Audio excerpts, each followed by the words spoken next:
This is Crown of Thorns. It's a very classic block, uses a lot of little pieces, but it's going to go together a whole lot more quickly than you'd think. You're going to make 12 half triangle squares using the outside print. You're going to make 4 of them using the print that is going to be your crown. The one thing that you want to remember on this is absolutely follow the pressing directions, because this half triangle square, you're going to press it to the light.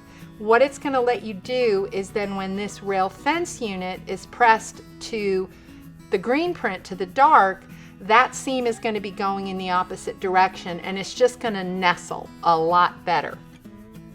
You can press some of those seams open, but it's not necessary unless that's just what you like to do, or that's where you feel you get your best results. For this, you're going to piece your half triangle squares to size, draw a line, use a seam guide, scant 1/4 inch on either side, cut it apart. They're going to measure 1 3/4 after they've been pieced.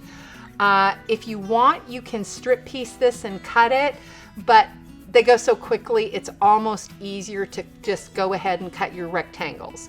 It's going to get pieced where you're going to make 4 little units like this.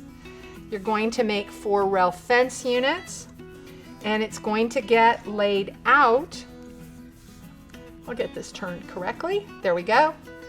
That's how you're going to lay it out. Sew it together in rows. It's going to get pressed towards the center. And there you go, Crown of Thorns.